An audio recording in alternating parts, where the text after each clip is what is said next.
তো বন্ধুরা, আজকে কিন্তু উল্টো রথ, আর সবাইকে জানাই উল্টো রথযাত্রার অনেক অনেক শুভেচ্ছা। তো আমরাও যাব উল্টো রথযাত্রায়। তো চলো যাওয়া যাক। আমরা সব বান্ধবী মিলে একসাথে যাব, সবাই মিলে একসাথে টোটোতে উঠে পড়ি। টোটোতে উঠে আমরা 6জন বান্ধবী একসাথে যাচ্ছিলাম।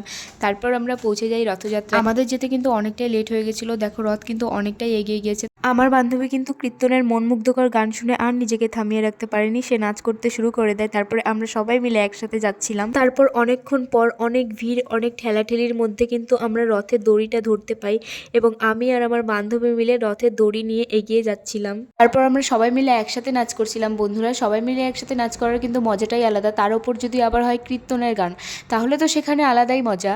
তো আমরা সবাই মিলে নাচ করছিলাম একসাথে। তারপর আমি নিজেও একা নেচে নিলাম। রথযাত্রায় গিয়ে অথবা কীর্তনের তালে তালে নৃত্য করতে কারা কারা ভালোবাসো অবশ্যই কিন্তু জানাবে। আমি কিন্তু প্রচণ্ড ভালোবাসি কীর্তনের তালে তালে নৃত্য করতে। তারপর জগন্নাথ দেবের প্রসাদ পেয়ে যাই আমরা। আর যে কোনো পুজো পার্বণের খিচুড়ি প্রসাদ খেতে কিন্তু আমার ভীষণ ভালো লাগে। তারপর রথ থামিয়ে বসে বসে কীর্তন করা হচ্ছিল, আর আমরা সবাই মিলে কীর্তন করছিলাম বসে বসে জগন্নাথ ঠাকুরের নাম করে। তারপর আমরা আবারও পেয়ে যাই জগন্নাথ দেবের কাছ থেকে প্রসাদ। আর জগন্নাথ দেবের কাছ থেকে প্রসাদ পাওয়াটাও কিন্তু একটা ভাগ্যের ব্যাপার। আর এখন কিন্তু প্রায় সন্ধ্যা হয়ে এসেছে, আমাদের বাড়ি ফেরারও পালা চলে এসেছে। আর এখনো কিন্তু অনেক লোকজনের ভিড় এখানে আছে।